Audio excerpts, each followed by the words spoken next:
Hello, everybody. Welcome to you who are just popping in. We're still 3 minutes away from starting our webinar for HEM, the power of authenticity. So we've got 3 minutes before we get started. You can relax or refill your water, and I will be with you in about 3 minutes. Thanks for being here.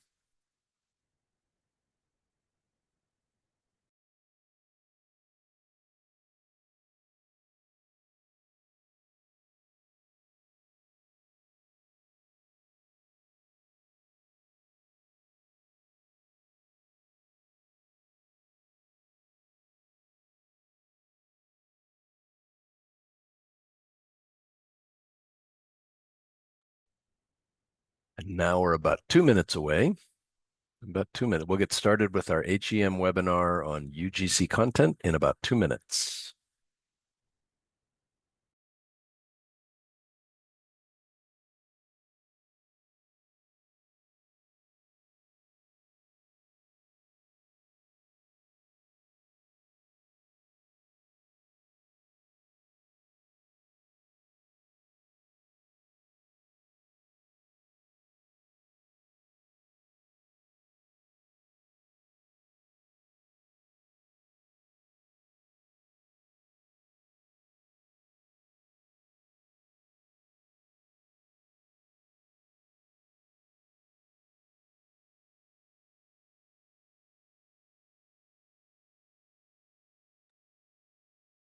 And now we're about 1 minute away. So thank you for tuning in early. You're here for the HEM webinar series about unlocking the power of authenticity UGC videos. You're in the right place. So thank you for being here. We'll get started in about 1 minute. Good to see folks dropping in.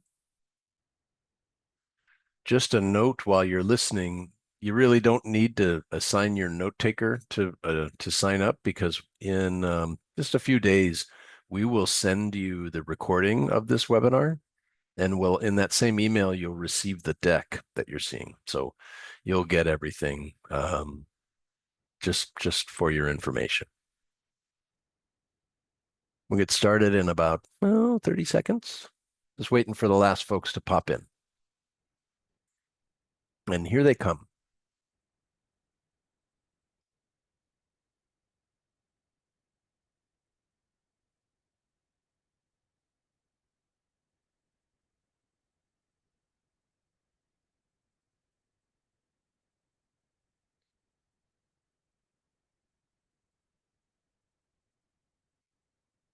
All right, time to begin. So hello and welcome to this HEM webinar series presentation of Unlocking the Power of Authenticity, Best Practices for Using UGC and Authentic Content in Your School's Marketing.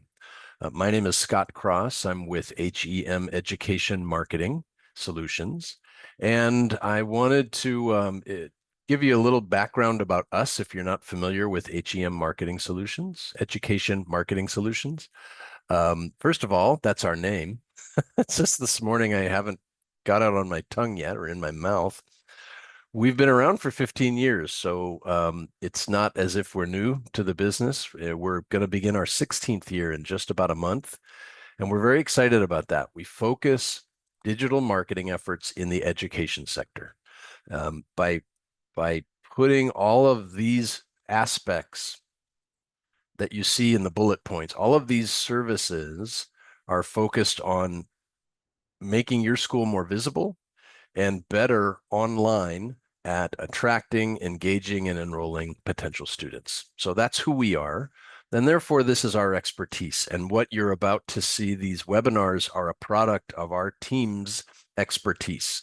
These are the people who do this every day and specialize in it. And they've worked with me, and we work all together to put this together for you to show you best practices in UGC and authentic content. So thank you for that.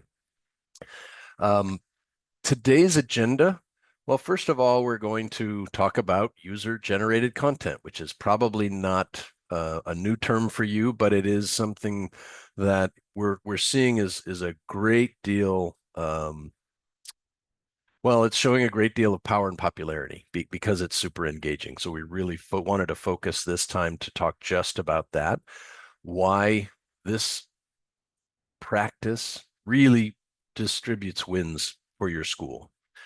Best practices, how to do it, how to put it into gear if you haven't yet, in organic and unpaid campaigns, and then tools and some quick wins, some ways to kind of get you kick-started. We'll also have time at the end for Q&A. So I'm going to go ahead through this webinar with your mics on mute. And what I'll ask you to do is, as questions pop up in your mind, please go to the Zoom menu bar, find the Q&A, and type in your question. And at the end, I will answer your questions. And then at the end, we can also talk about the free UGC strategy assessment that we offer and that you're eligible for. So we sure hope you take us up on that offer. Another note, I mentioned it before we got started, we're recording this webinar.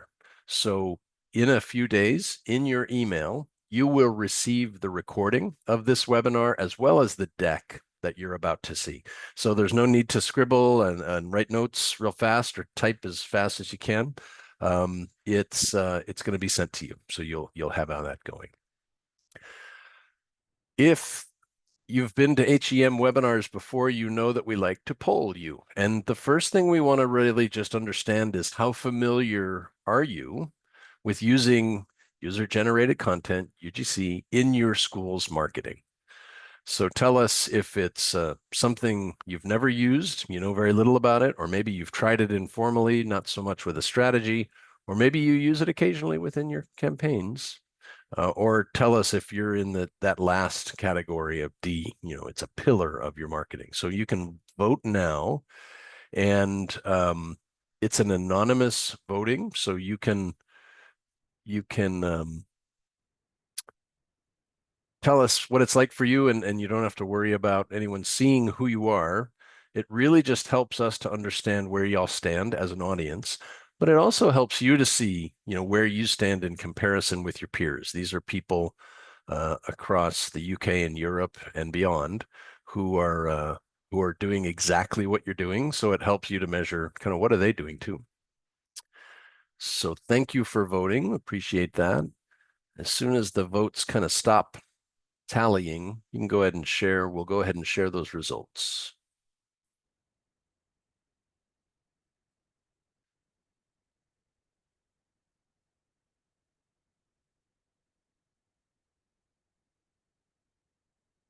All right, let's take a look and see how you stand. Let's look at those results to see how everybody's voted. Most of us are in the middle. You've tried it informally, you're using it occasionally, and then we've got a couple folks who know very little about it and others who are right on it. So I believe this content, thank you for voting. First of all, we have a couple more polls later.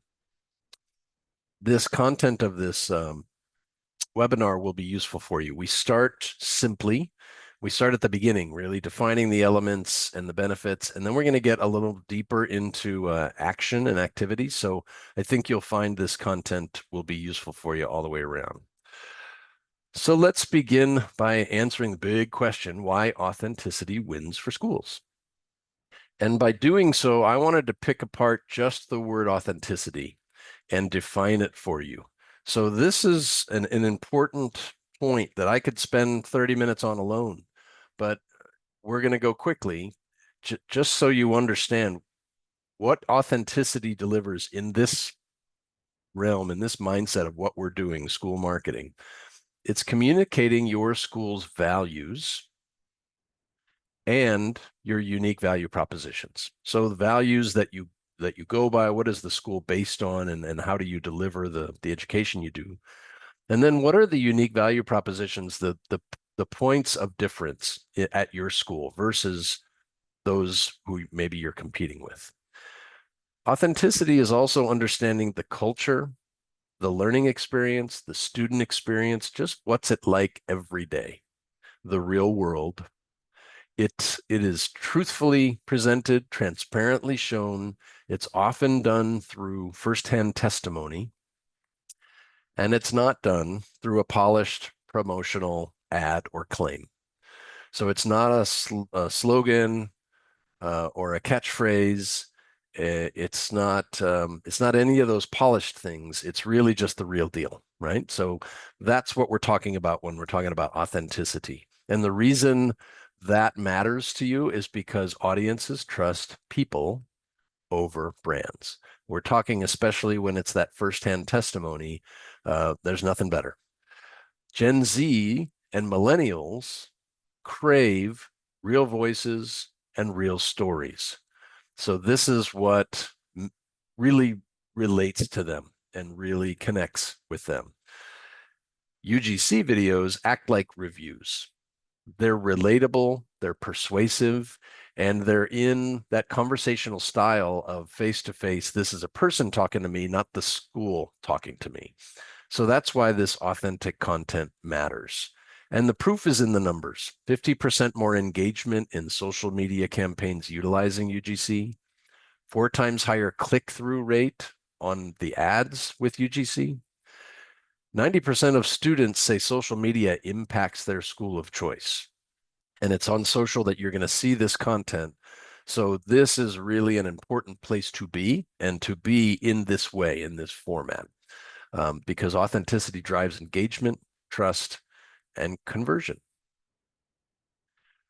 I also kind of want to pick apart, there's a bit of a difference between authentic content and user-generated content. And we're recommending you use both. We're going to focus more on UGC today, but authentic content is important here because it applies, it tells your story with authenticity. What this is you walking around with your mobile phone or your tablet or whatever, you might have a video recorder, and just capturing moments around the school. They are real stories, real people, real voices, real moments. It's raw. It's not fancy edited. There might be a couple of edits in there, but it's not a fancy or polished effort. And it's really just to communicate this is what life is like in the true moments. So that's got a real important place to go. I did this a whole lot during my time as a marketing director at our school because I certainly saw the value in it. And the students themselves really like to celebrate. Yeah, that's what went on today. That was so cool. It relates within your community, but it really is effective and relatable to your prospective students as well, to give them a window in. We're going to talk mostly about user-generated content, and this is content created by your students, your alums, your teachers, your staff. So these are the people at the school telling their story of what it's like for them to do this. And people want to see firsthand what that's like. So that's the difference here between UGC and that authentic content. So let's talk about how and where UGC specifically is going to play a role. We've plugged it in to a few real examples just to kind of get your mind applying this for those who haven't really put it into space yet. So on Instagram Reels, it's a great place to do the typical day in the life from a student. You've probably seen these. You wake up, you get ready for school, you go to your first class, or you go to breakfast in the cafeteria, and then you go to a study group, and then you go to your second class. So these are kind of fun and relatively edited, kind of quickly paced, but they're told from the point of view of the student. So it's their story, not yours as the administrator. Really effective there. Behind the scenes videos or storytelling of student events are awesome. They're really relevant and play well on TikTok because it's not the administration's video of graduation, it's her video of graduation. And that goes a long way in really showing her excitement and the time with her friends and classmates. So it's a really important way to tell stories of your student events, and you can invite them to do that. You may or may not consider LinkedIn as a target platform for your school. It depends on what type of school you're working in and what your audience is, who they are and how old they are. But it's an awesome place to engage your faculty to share reflections on their classes, their work, their projects. Keep in mind, even if LinkedIn isn't attracting your direct prospective students, it may be used by the parents or decision makers of other students that you're trying to attract. So when those parents and decision makers see your faculty engaging and just celebrating being a part of this school and part of what they do, that goes a long way in their decision making as well. And keep in mind the comments and threads, the community culture and sharing that is possible here. Facebook remains relevant. It's such a juggernaut that even though a lot of people write it off in terms of, well, that's not my audience, there's so much engagement that happens in Facebook, Instagram too. Um, it's still very well known for that element. So keep in mind what these different places, these different platforms can offer for you. They all have benefits. So now we're going to go to the next step of applying UGC into your school's campaigns. First, we're going to define some of the core benefits here. And the first one is visibility. The big benefit of visibility is coming from video posts and ads. So that's primarily your authentic content that we showed of you capturing a moment in the life of the school today. So whether you put that on as an organic post or you put it on as a video ad, that's going to really work toward improving the visibility of your school. People will stop, take a look at it, probably to see what's going on, and you want it branded so that they know who you are, even if they don't watch the entire video. The UGC posts, and if you put them, the UGC posts videos into ads, they've shown to generate leads. So we've got two core elements at work here in terms of what you're trying to achieve. And one achieves the visibility, the videos, and then the UGC is going to be your lead generator. And that's where this fits into your strategy and tactics. It's important to consider point 2 as well.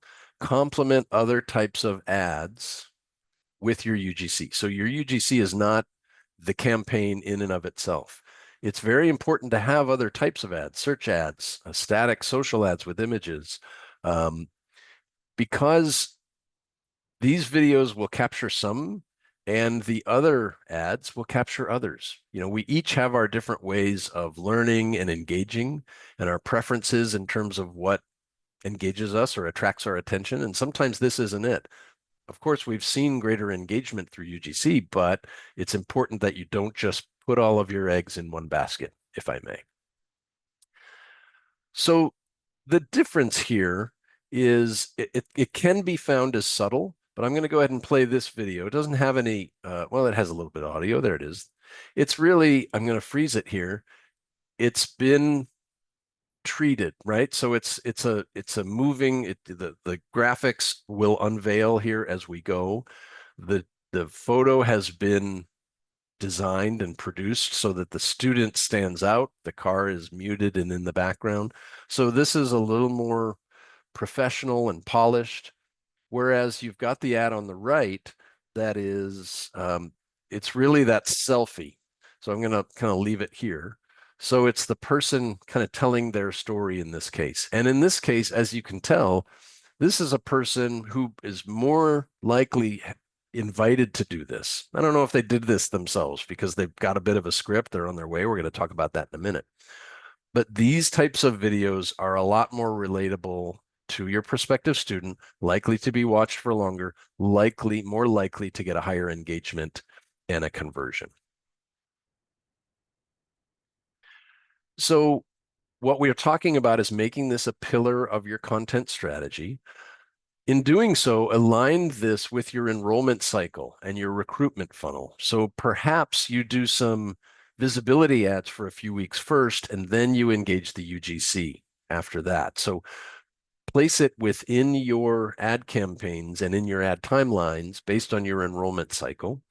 It's also important within your house to assign clear ownership. Who's the person who's going to find these students, coach them, write out these scripts, and in some cases, maybe even help to video them. And also then who's in charge of receiving those leads when they come in and helping to follow up, engage, and enroll them. So that's an important element as well, not to forget. With all the bells and whistles we're talking about and all the fun of creating these videos, there's some clear logistics to to take into account. There's also the big question of who in the world is going to do this.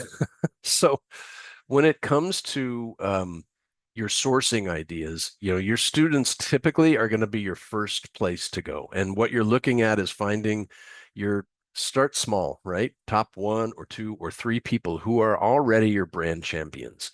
And they're probably already posting on social, whether it's about the school or not, and start a conversation with them to get them engaged to kind of talk about what would they be comfortable with first, because it's important that they're comfortable so that they come across naturally.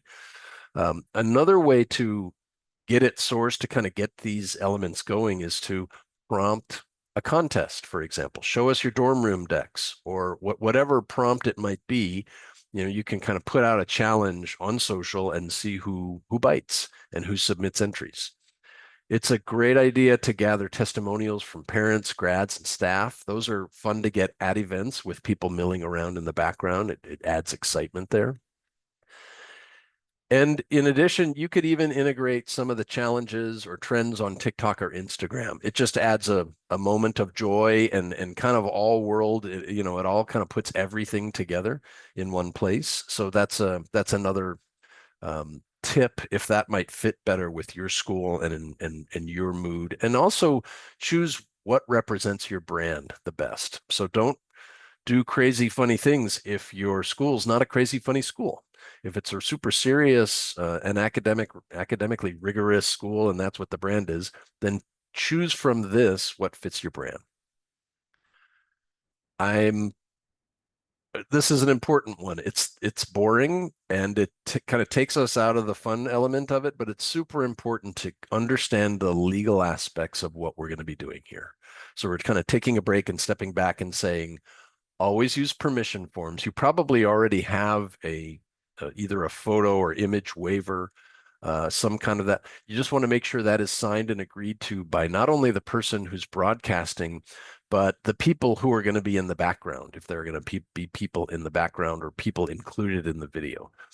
Protecting minors and sensitive information is especially important with people in the background. I found going to our lower school, in the school where I was working, I was careful to focus on just one or two children at a time who I knew for a fact were safe or had their waivers signed. And you want to be careful not to get any other children in the background because they may or may not have. So it's important just to keep all of this privacy aspect in mind. And then it's also important to kind of understand what's going on in terms of the hashtags you're using and what other schools are doing. So just understand if you're going to use a hashtag, research it first to make sure it doesn't have any secondary or tertiary identities. So we're going to kind of bring it back around to, what you're delivering. You want to make sure it feels native in the feed and again, aligns with your brand. So in Meta, it's video reels with captions. In TikTok, it's those maybe student selfie videos and voiceover narration. In YouTube pre-roll, maybe it's those raw clips with emotional storytelling. The UGC, student selfie, which is kind of the tip, what we're kind of deferring to as the UGC, that really works well on either TikTok or YouTube Shorts because it plays in a feed where people are just kind of scrolling for what's this, what's this, what's this, what's this. And if you've got someone who comes right out of the gate and has a sharp or interesting or fun first line, that's going to pause that thumb from scrolling, and it's going to have them at least consider, what am I looking at here? And if you brand it from that first moment, they know it's from your school. You want to identify a relatable student or actor who can appeal to prospective students. We've talked about gathering kind of your student brand champions. In some cases with career colleges, we have found at HEM that the administrators are kind of like, I don't know if I see any students who are outgoing and really want to do this for me. And in that case, they bring in an actor. And it's an actor who does this for a living, so they know how to create a UGC video. The one on the right here, by the way, is not an actor, just to be clear. This is at UVic, U Victoria, and it's that's an actual student, but I just kind of got off the tangent on the actor element. You can write a script so that they're not saying or pretending to be a student, but they're just talking about the learning experience at your school or the unique value propositions at your school or about this particular program. And they don't necessarily have to be at your school, but if they're talking about a specific program, maybe they're just in a background or in an element that's congruent with that program. So keep that in mind as an option if you don't think you have the students or staff right off the bat. Okay, it's time for poll number 2. And now I want to ask you, in which area do you see the biggest opportunity for incorporating UGC at your school? Is it social media posts and stories, like a day in the life video? Do you see it being kind of shifted into gear of paid ad campaigns, a piece of your ad campaign? Do you see it having a place in your website or landing page visuals, or maybe in event promotion and community engagement? So I'd like to have you vote. And again, it's anonymous. Now that we've kind of walked through the different types of ways you can approach this and the different plays it can play, places it can play, I want to understand, and you're probably still thinking but I like this question because it really has you now going, okay, where do we use it today, but where do we maybe want to use it tomorrow? And I'd love to learn more about that. So please vote and tell us what's on your mind, what you're thinking, and how you would apply this. This might also prompt some questions as you place your vote in the poll. So feel free to, if you have a question, go to the Zoom menu, click on Q&A, and just type your question in, and I'll answer it at the end. Okay, let's go ahead and see those results.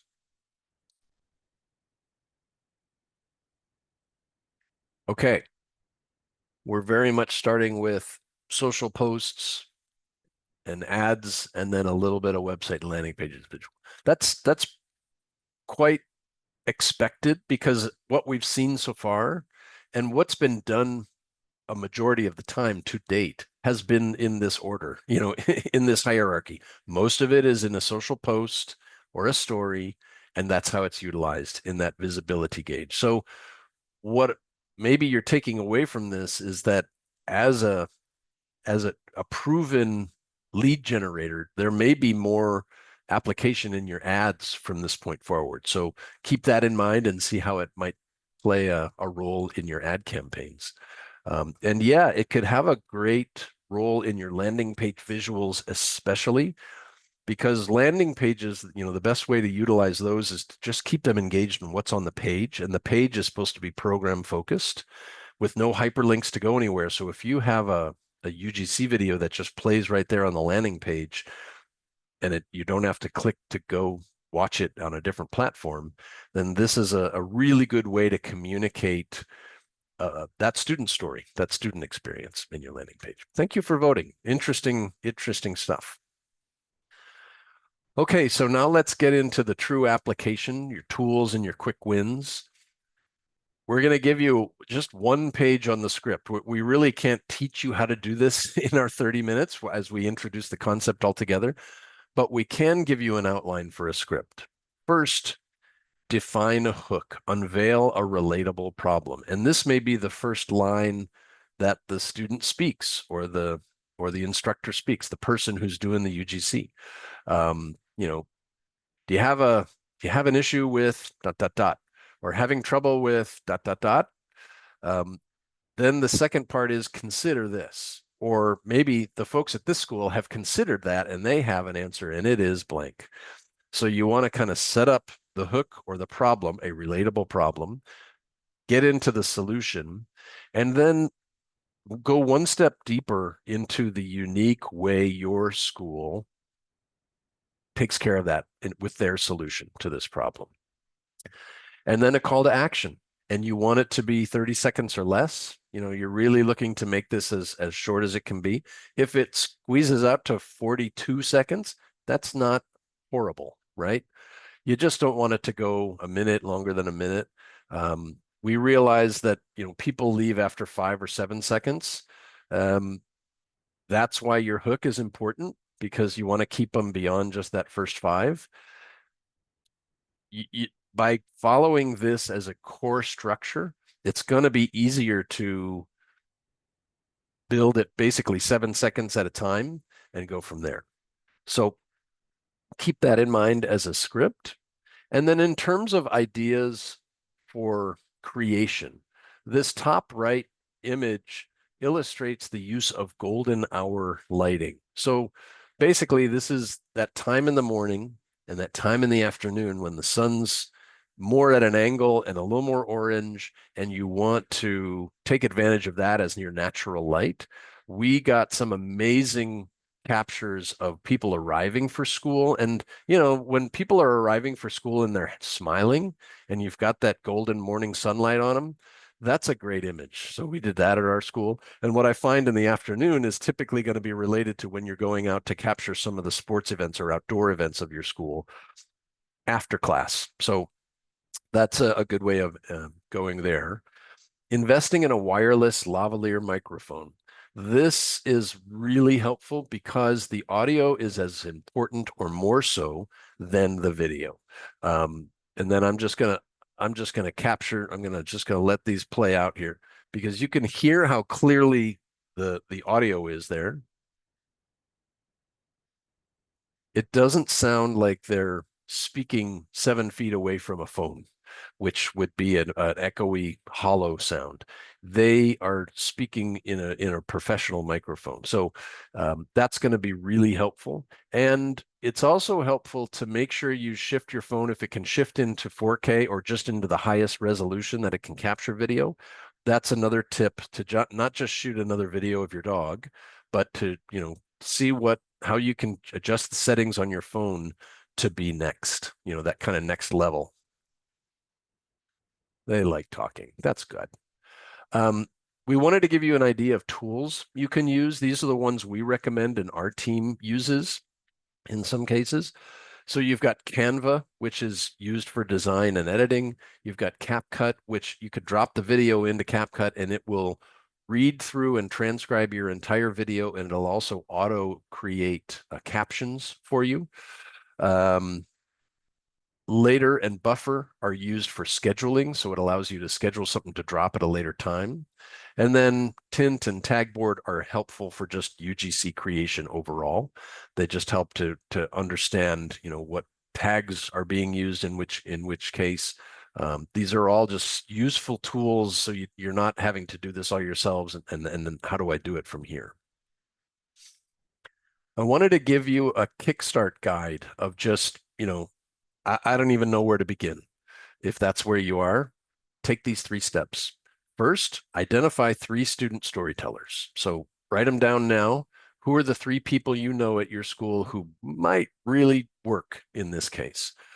Second, launch one branded hashtag this month. So we talked about, kind of creating that script and understanding, what is that relatable problem? What's the solution? What's a hashtag you can connect with that also is branded with your school? And then just work this month to pilot one authentic video. And you may or may not use it, but talk with your student storytellers and help them understand we may not use all of the first ones we create here together, but I want to get you engaged so that what we find in doing this is that around the 4th, the 6th, the 7th video, everybody gets a lot more comfortable with the process and what I'm trying to do and gets better at doing it. So help them understand that we may record 4 and use 1, but shoot for the following month to create that hashtag and create 1 video that is going to be released toward that. It would be important to talk about podcasts in this case, because this is also authentic content, right? It's an entirely different place to go in your mindset. And a lot of schools use this as a method to express their unique value propositions and really celebrate the school. So I want to give you a quick little course on podcasting in terms of how you go about creating this if you haven't already done so. First of all, you want to do this with the higher administration, of course, and define the goals of a podcast. In fact, if you want to propose this to the staff and administration, you should likely already have this outline written, right? You want to bring to them a plan that is well thought out and has purpose. So you're defining the purpose of the podcast. Is it recruitment? Is it community engagement, student engagement, or parent engagement? Is it alumni relations? Or is it more thought leadership? And toward that, I want you to think about what unique value propositions does your school really own? And that's where you may be able to best create a podcast on thought leadership in robotics or thought leadership in theater. So whatever it may be. Identify your audience. So is it the students? Is it the parents? Is it prospective students? That's a little more of a reach because how do you find that audience? So consider that may be what you want to gain from it is, student recruitment. But to create a podcast for the prospects, you'd really have to stand out in terms of thought leadership in that way. So that's a risky proposition. It's better to start with prospective students or current students, with current students and or parents and community building, because you're going to have that core audience. And it's also by celebrating your brand in that, you're going to be able to attract in those prospective students. And then you want to match your content to your goals. So keep that in mind as well. You're going to want to choose a theme or a niche. You don't want to be too broad. So you, again, want to define what is it that you want to focus on here. And then also talk about or consider what do you want your episode formats to be? Is it interviews? Is it behind the scenes tours or features of programs and events? Is it expert insights from staff on education topics? Another idea could be student hosted segments for authenticity. So these are just ideas to get your thoughts going. And then in terms of creating a content calendar, we recommend you pre-plan at least 8 to 10 episodes before you launch your podcast. So you may have planned 8 to 10 and recorded 1 to 2 before you even launch it. It's just, again, it's important to go through the motions, literally, of putting this all together. And then as you do more, you get better at it. So that's important. A couple of really strong examples we've found. There's a school in Indiana called Carmel High School, which has a podcast on Apple from a student who does interviews with guests on current topics around the school. They also have kind of a sub, so that one might be interesting to the wider community and even prospective students. Then they have a sub podcast of class tech tips with a member of a particular class. So a student does a weekly or bi-weekly podcast about a class that she's taking and about tips that she's found within that particular class. Another example is Virginia Tech University in Virginia in the US. So they have a variety of podcasts. One is the Tech Sideline podcast. So that's all about athletics at the school, if that's really strong at your school. Another, in addition, it's called Leadership Untangled. And it's about leadership, culture, social change. A third one I found is they have more than 3. It's called Curious Conversations. And they describe it as an intersection of world-class research and everyday life. So some really interesting concepts of, what does your school do best and where can you contribute? And it's, those second and third ones, well, really all 3, they have applications to your internal audience, but they also have applications to an external audience as well, to those prospects.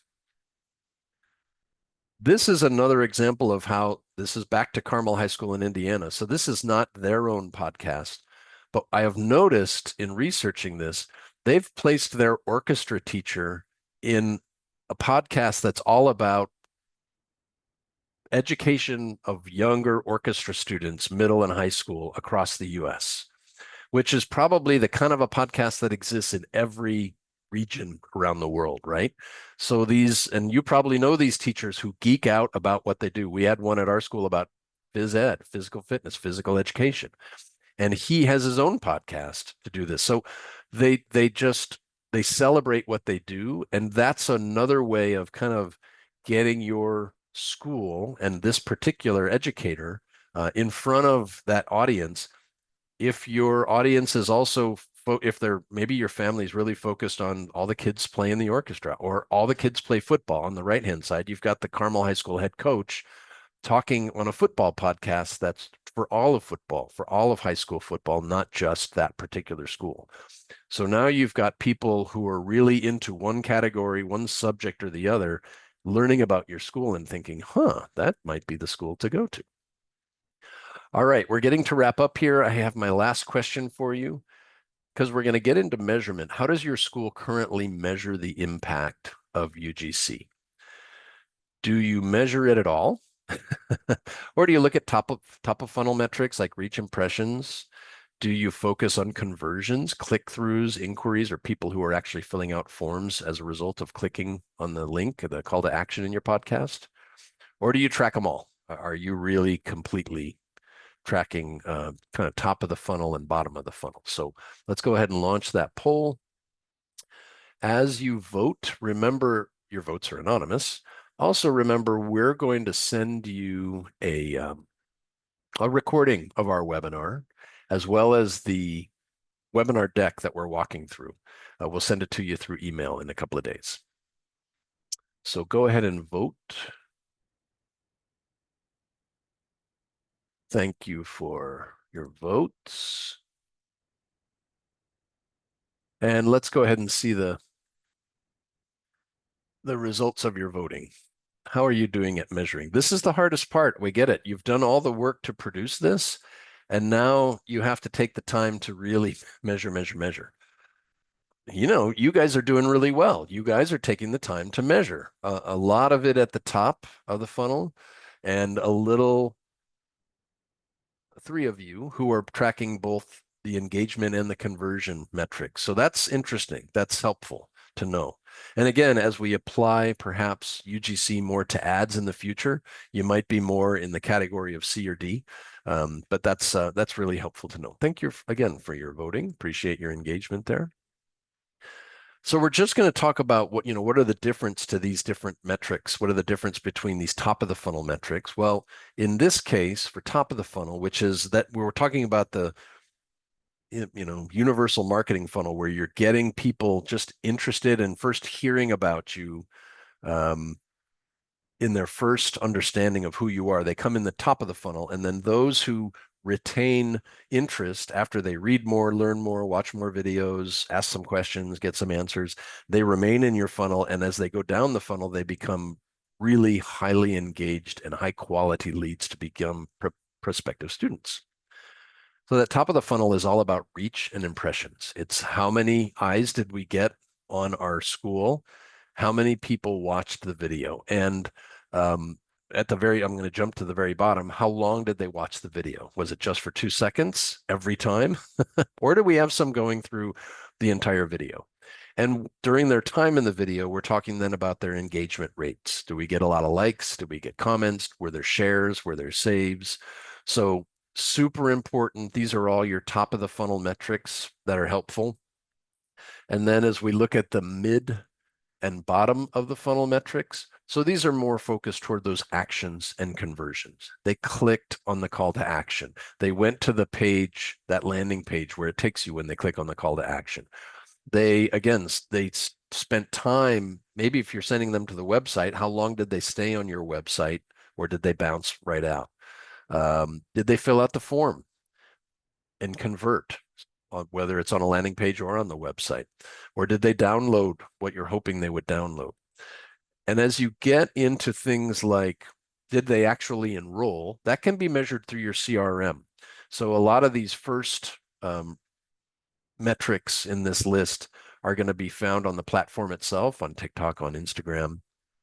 And then you're going to get more of the middle metrics from your web analytics, and that last one from your CRM. Because that's where you can track their original source was from this perhaps video that brought them to the landing page. They filled out a form, and that was their first form they filled out. And then maybe a month later, they became a student. And the CRM can help you to track that. So that's going to be super helpful for you. In terms of cost efficiency and qualitative insights, you want to look at, cost per click, cost per lead. And we find that cost per lead can be often lower with UGC because it's good at engaging them. What's your return on ad spend? Basically ROI. And then you also want to hear student and staff feedback. This is an important insight that's more of just how is this playing in the school community? Because that's an important measure as well, above and beyond your quantitative, what is this costing me and am I getting my money's worth? So you want it to generate positive brand sentiment. That's really just super important in that regard.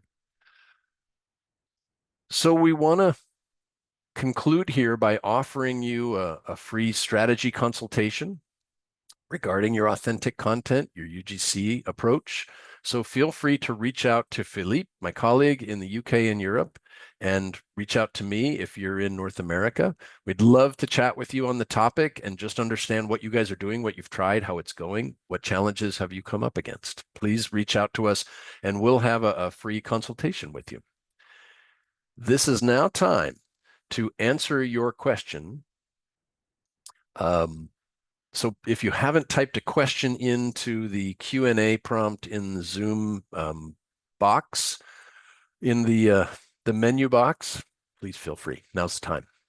So I have one question here, which is, how easy is it to repurpose a short video so it works as an Insta reel or story? That's a great great question. And it's one thing we didn't touch on. So that's just so smart. What I want you to consider in terms of in our world at HEM, we call them assets. These are maybe videos you already have and have saved. Maybe you didn't use them anywhere, but you have them captured and saved somewhere from an event or from a student interview or a parent interview. It is a smart idea to repurpose that. And what you want to do is you want to edit it down, of course, because it's probably in its original form and it's 12 minutes long or longer. Find a little snippet of that interview or of that moment and edit it down. So it's, how easy is it to repurpose it? It takes time, honestly, because you have to take the time to watch all 12 minutes, whether it was last month or 4 months ago. You probably forgot what's on this video. So you want to take that time, then choose what you're going to edit out, then work with an editing software to help you to do that. But it's a really smart way to go. It's impossible for me to tell you how long it takes, but just consider you want to edit it out, you want to edit it down. Then you want to add some degree of graphics and captions. So graphics being the icon or image, the logo of your school throughout the video, and also captions that talk about, you're probably going to want to spell out what they're saying, right? So you got the CapCut, which is going to help you with that. And CapCut's also going to help you to create captions that might go along with that in addition. The captions are good for SEO as well, for social search engine optimization. So consider this takes time. It's not easy and it's a commitment. And then that's an important part of pitching a project like this because it's going to take some time. Another question, YouTube Shorts and TikTok video, are dimensions the same across all three? And the dimensions are going to be different. So what we find is that you're going to want to, in general, shoot vertically. So have your phone up and down, not sideways. You're going to want to shoot your videos, if you're shooting them with a phone vertically, a majority of these formats are going to be based on that vertical take. And so if you're shooting formally, it's going to fit in YouTube Shorts, it's going to fit in TikTok, it's going to fit in Instagram Reels. So that's really kind of the ultimate measure or dimension approach you want to take. And you'll be good, at least to get started. Again, the more you do, the more you'll learn of how that plays and works. But good questions. And we've come to the end of our webinar, of our time. I want to get you back to your workday. Appreciate you taking the time to chat with us and to learn from us. I hope you found this useful. Please reach out to Philippe and I with questions, and we can provide you that free consultation. I hope you have a great rest of the day. Bye-bye.